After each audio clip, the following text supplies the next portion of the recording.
So for those who are comfortable, I recommend really considering adopting a private pay business model, because once you're private pay, you now take more ownership and responsibility of your income. This episode is sponsored by TherapyNotes, therapynotes.com. Be sure and check them out, and be sure and use the promo code Gordon, Gordon, and you can try them out for 2 months for free.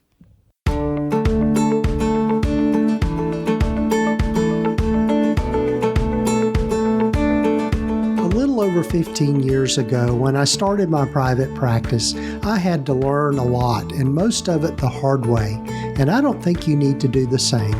Hi, I'm Gordon Brewer, a licensed psychotherapist, and welcome to the Practice of Therapy podcast, part of the Psychcraft network of podcasts. Join me in this journey of discovery as we have conversations with other leaders and professionals in both the mental and allied health fields. Join us as we explore both the business and clinical sides of running a private practice.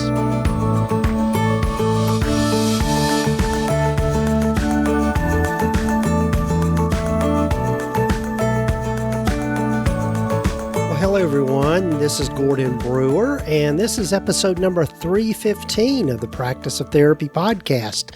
So glad you've joined me on this journey. So glad you're with me. One of the things I love about doing this podcast is I get to meet so many cool people and just get to have a lot of great, meaningful conversations with other therapists, with other folks just across the country. And in this particular episode, I get to have a conversation with Jamal Jones. And Jamal is, and I talk about our mindset. And I know I've covered that topic a lot in previous episodes, but I think it's also something that is good for us to revisit, because Jamal, as he said, like me, we've both learned a lot of stuff the hard way, and I'm really looking forward to you hearing my conversation with Jamal just about how he's kind of overcome some of the mindset issues that he's had, particularly around money and setting fees and all of that sort of thing. And so I think you're going to enjoy this conversation. But before we get to my conversation with Jamal, a few things I'd love for you to check out. First of all, I'd love for you to check out the Peer Network. A few episodes back, I had a conversation with Kurt Schmidt, and we talked about the Peer Network. And it is a wonderful service that he's put together for helping people connect with peer support specialists or peer support people, particularly in the addiction arena. And I'd love for you to go check it out. Just go to thepeernetwork.com, and you'll find links here in the show notes and the show summary so that you can find out more about that. You know, one of the things I know with all of us working in these fields, we always run across people that are struggling with addiction issues or substance abuse issues. And one of the best resources for folks that are going through recovery is having a network of peers or peers that have been there themselves that can help them through that. And so the Peer Network is a way for people to connect with those folks, and Kurt has created a pretty extensive database in helping people match up with peer support people. So be sure and check it out, thepeernetwork.com. And again, there'll be links here in the show notes and the show summary for you to find out more about that. And also, I'd love for you to go check out Mental Health Wear TN, Mental Health Wear Tennessee, and it's mentalhealthweartn.com.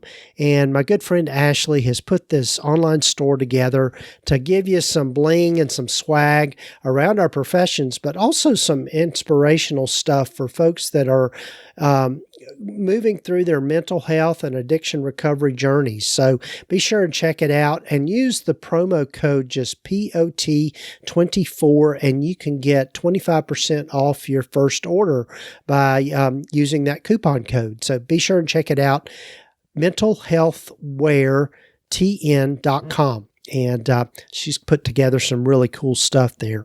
And also, real quickly, before we get to my conversation with Jamal, I'd love for you to hear more about one of the podcasts in the Sightcraft Network, along with a word from our sponsor of the podcast, TherapyNotes.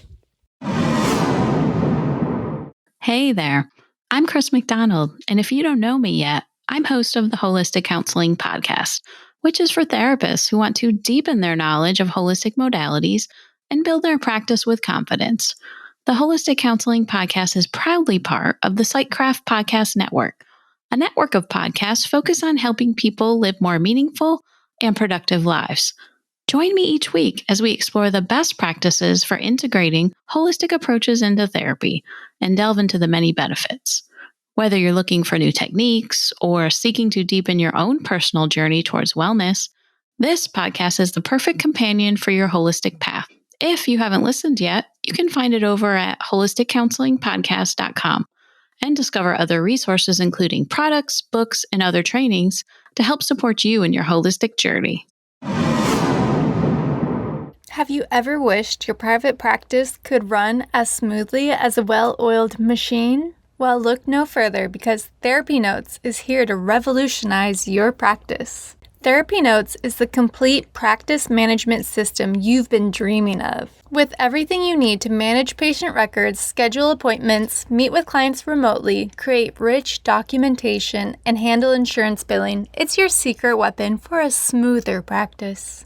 And the best part? It's accessible wherever and whenever you need it. Yep, even on the go. Imagine having more time for what truly matters, your clients. It's like having an extra set of hands, but digital. And here's the kicker. It's the very EHR Gordon relies on in his own practice. So, you know it's the real deal. Say goodbye to paperwork nightmares and hello to more time and better quality care. Check out TherapyNotes today at practiceoftherapy.com/therapynotes. Oh, and don't forget to use the promo code GORDON to get 2 months free. That's practiceoftherapy.com/therapynotes with the promo code GORDON. Enjoy the show.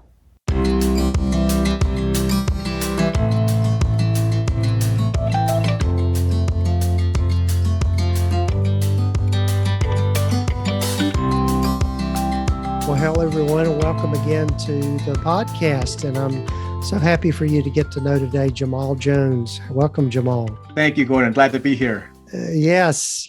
And we were just kind of touching base before we started. But Jamal, as I start with everyone, tell folks a little bit more about yourself and how you've landed where you've landed. Well, Gordon, I am a PK.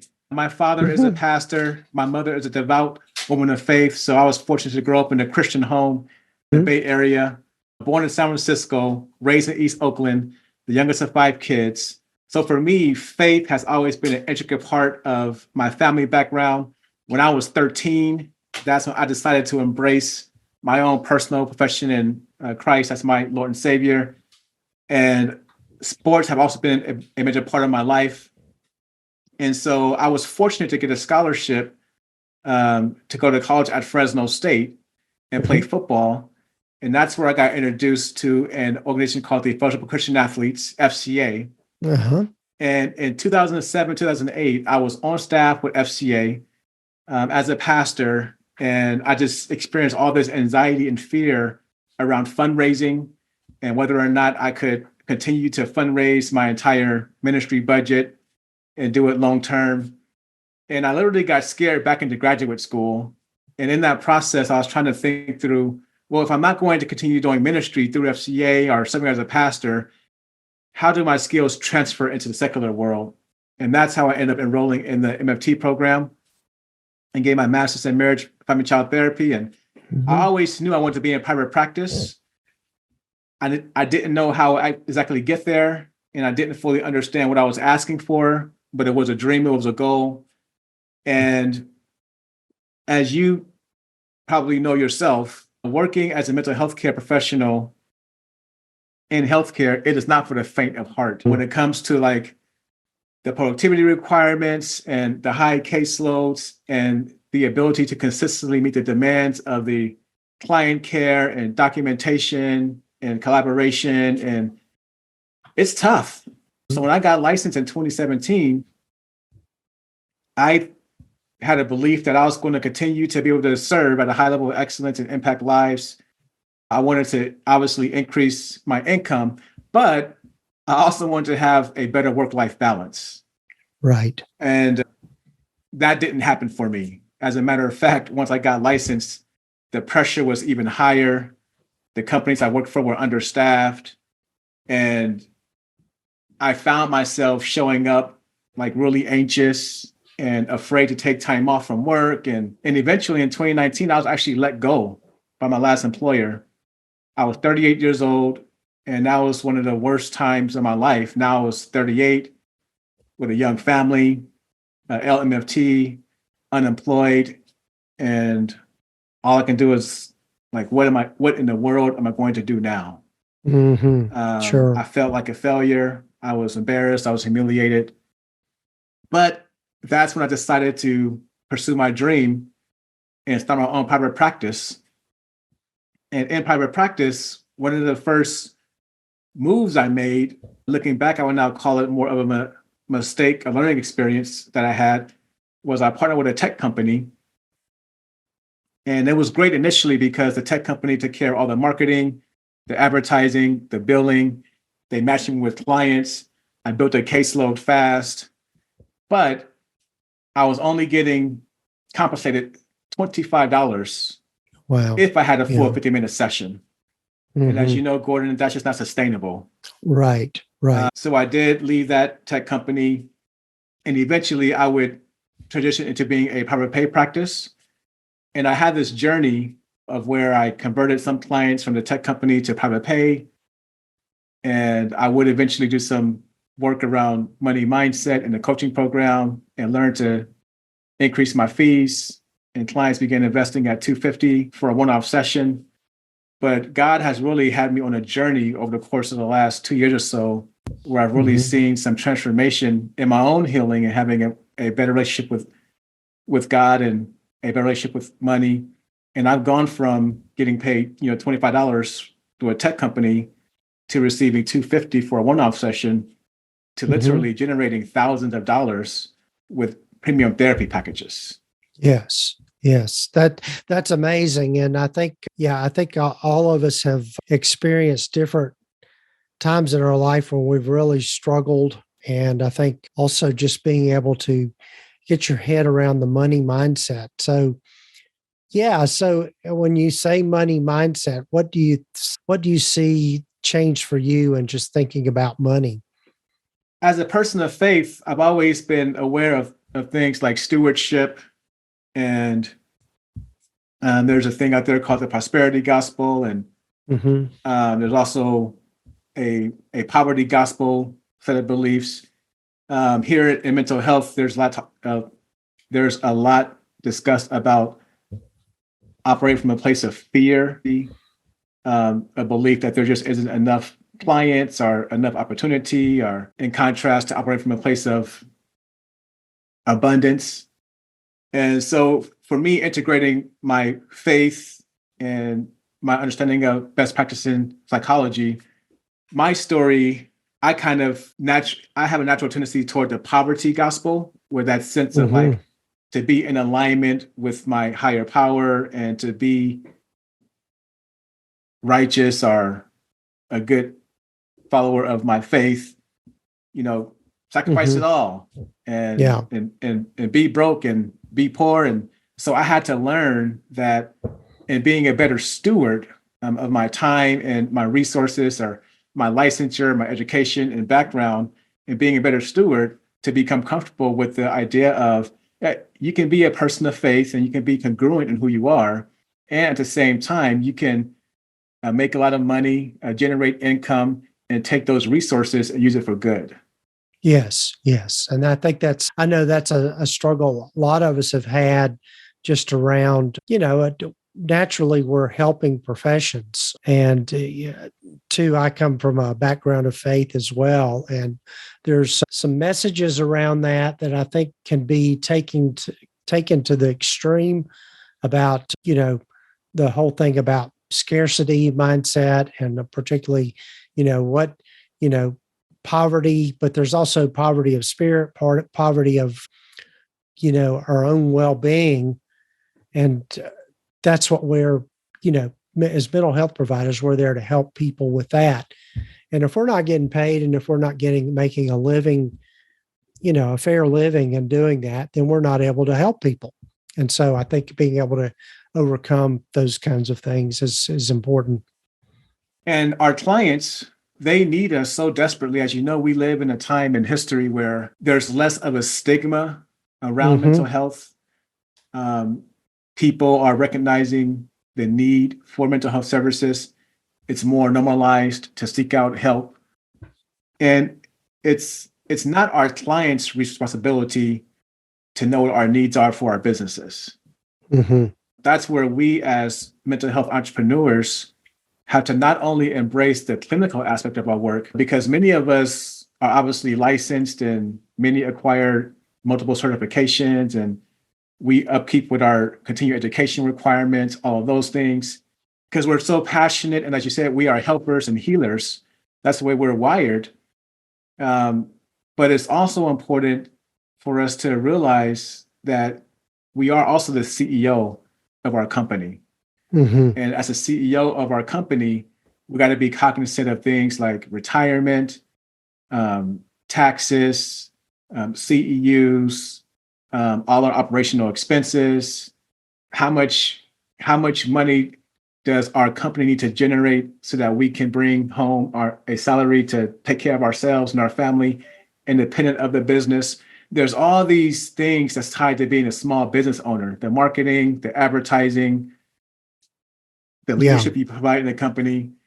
And that's where I've really become passionate about is once I began to realize the weight and responsibility of being a small business owner and how that's tied to our fee structure, it really just gave me more of a sense of calm and confidence with increasing my fees as opposed to undercharging for services. Yes, right. Yeah. That's a real important steps rather.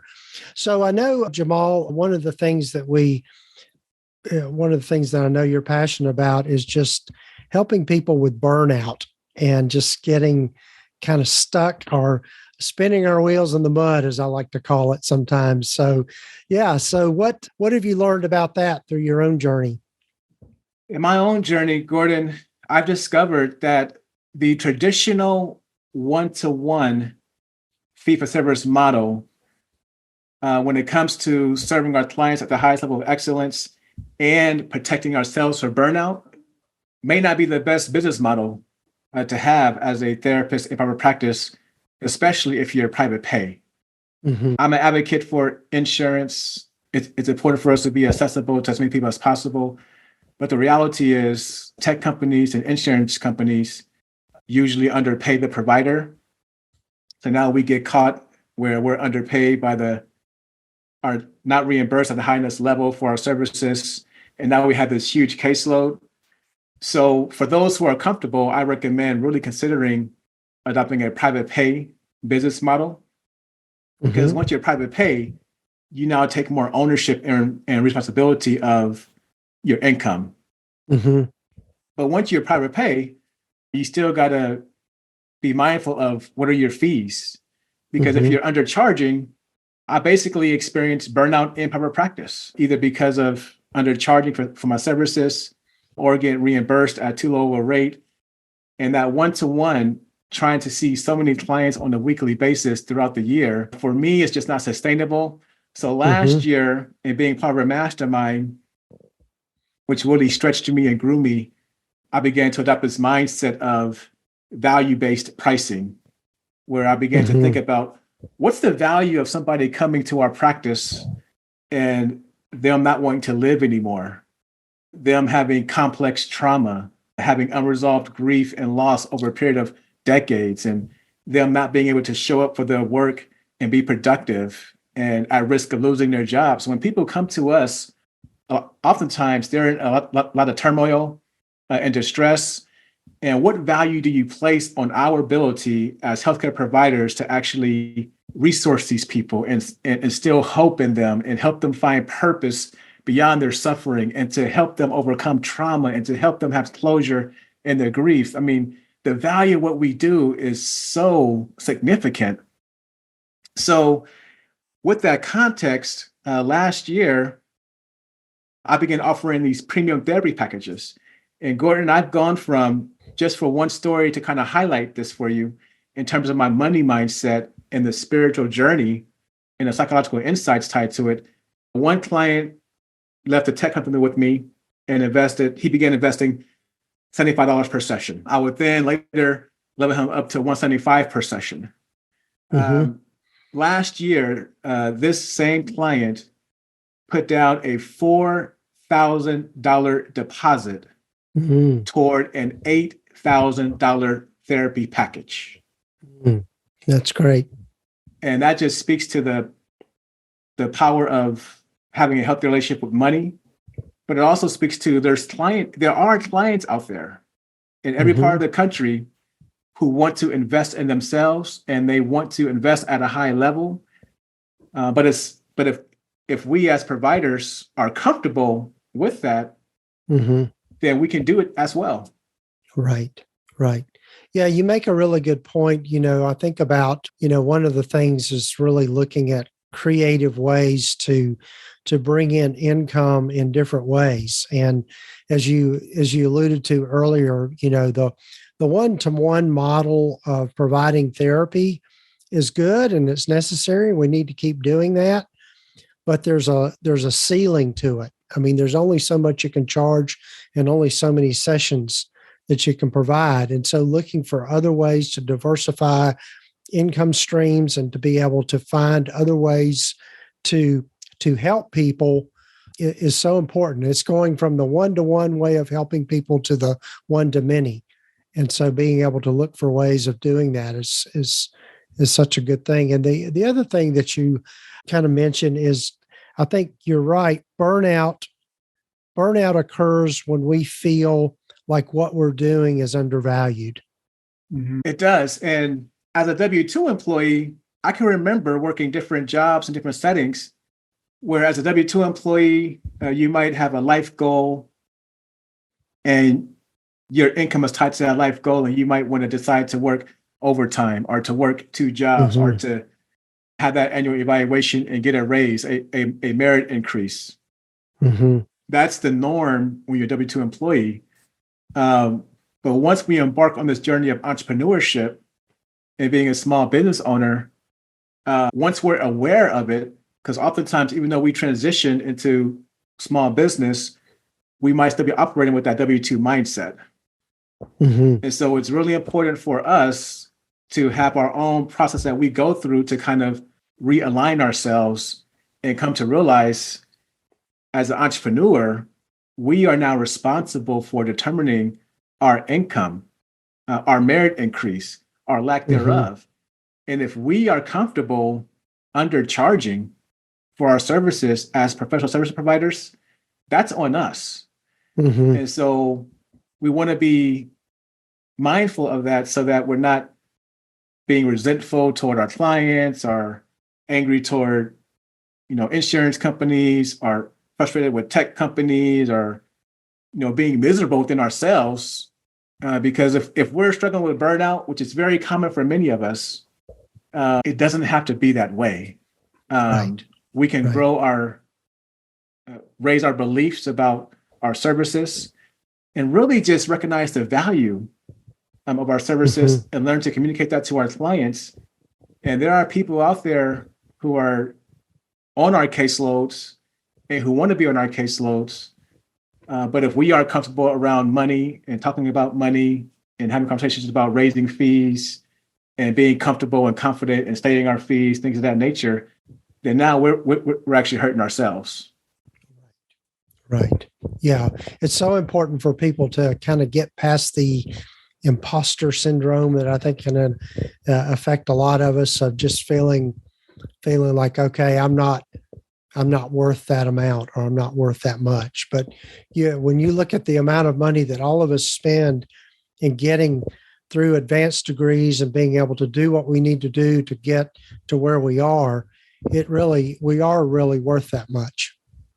Oh, if you are a LMFT, LCSW, LPCC, if you are a licensed mental health care provider, I just want to remind you that you are worth every penny. You are worth every dollar. You are trained. You are qualified. You are gifted.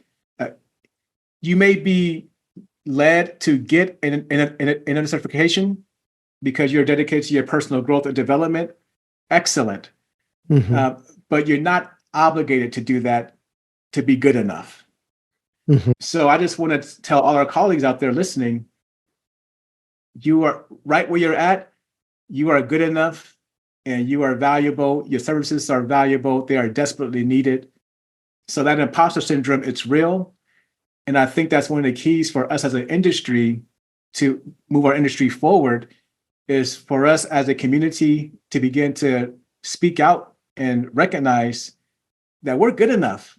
When you look at what's happening at this time in history with the rise of the coaching industry, you can be someone who does not have the same background or training or level of education and decide to become a coach. And you can niche down and develop your framework on how to help people. And the coaching industry has grown leaps and bounds. And some mental health professionals are actually leaving mental health to go into coaching. I just want folks to know that mental health services are needed desperately. Solo practices, group practices. And if you're called to serve in mental health and you're having any self-doubt or you feeling like you don't belong anymore, I want to remind you that you belong, you are valuable, your services are valuable, and within you and with good counsel from a coach or a trusted financial advisor, accountant, resources that are available, you can increase your rates substantially. And at the same time, still be accessible to those who may not be able to invest at that same level. Right. Yeah. That's so much truth there. So, so you've dipped your toe in the water around coaching. And so say a little bit about that. I'm actually now a growth coach for therapists in private practice. Because I believe that, so I have my clinical practice, but also as I've been on my own journey, I just see the need to help other therapists with their money mindset, with their marketing and their sales. If you're going to be a private pay practitioner or a therapist in private practice who has a private pay practice, the trade-off, right? When you're with insurance companies, they do the marketing, they do the advertising, and you don't have to sell anything really. But when you're private pay, that money mindset work, the marketing and sales play a huge role. So I'm now on a mission this year in 2024 to help at least 12 therapists in private practice with their money mindset, their marketing and their sales, and help them adopt this package model if that's what they would like to do. And that would allow me to have a greater impact, because if I can help 12 therapists increase their fees and improve their marketing and have a healthy mindset around sales, because for some, there's a strong stigma tied to the idea of being a sales professional. But to be a sales professional isn't necessarily a bad thing, a dirty word, or, it's not you don't have to be a dirty, nasty, bad car salesman necessarily. Right. And so that's an area of growth for me that I've had to also work on. And so I'm glad to pay it forward to help others. Right. Yeah, I think when it comes to marketing, and the way I like to think about it is it's really just being able to put yourself out there in a way to help people find you, because there's more than enough people out there that need our help and want our help and want to work with each of us for different reasons. So, I mean, I think that's an important point. So, well, Jamal, I've got to be respectful of your time. And, I've really enjoyed our conversation. Tell folks how they might be able to get in touch with you and the things that you can help them with. People can find me on LinkedIn, Jamal Jones, LMFT. You can also find me on Facebook Jamal Jones. I also have a YouTube channel for my coaching business, The Purpose Driven Therapist. And you can also go to my landing page, the purposedriventherapist.com/home. And learn more about my offerings. And I look forward to serving those who I'm called to serve. So feel free to reach out. Yes. And we'll have links here in the show notes, in the show summary, and be sure and check it out. So, Jamal, thanks for being on the podcast, and I hope that we'll have some more conversations here in the future.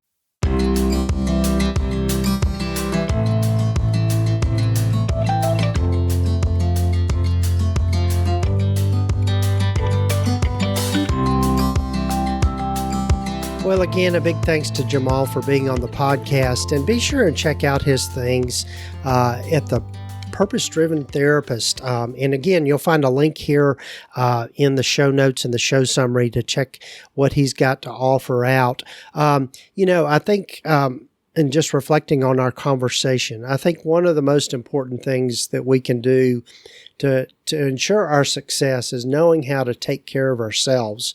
And that includes our money mindset and learning about setting boundaries for ourselves, but also just learning how to have the correct mindset so we don't get burned out. So again, thanks to Jamal for being on the podcast, and be sure and check his things out.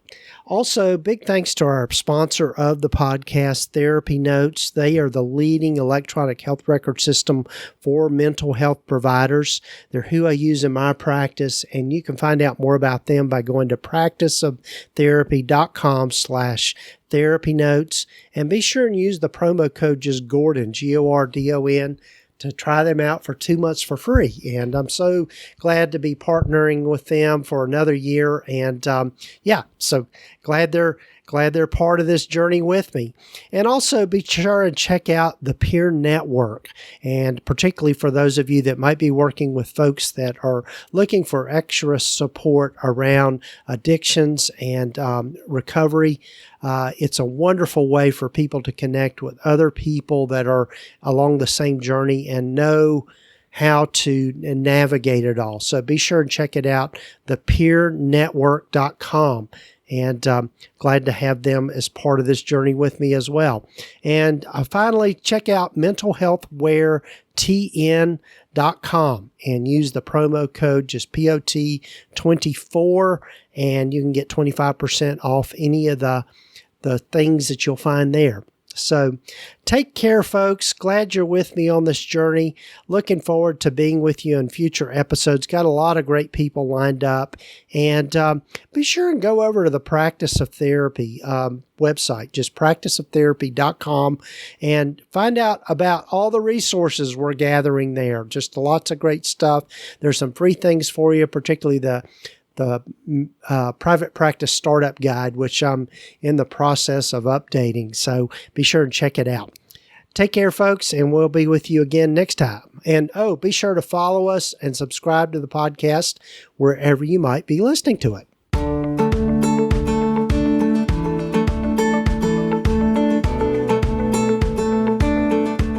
You've been listening to the Practice of Therapy podcast with Gordon Brewer, part of the PsychCraft network of podcasts. You can find out more about the other great podcasts in the network by visiting psychcraftnetwork.com. And if you haven't done so already, please visit us at practiceoftherapy.com and get your free private practice startup guide, along with a lot of other great resources and webinars and free things just by visiting. Also, be sure to follow us wherever you might be listening to your podcasts. This podcast is intended to be educational in purpose and is not intended to give legal, accounting, or counseling advice. If you need a professional, find the right person for that.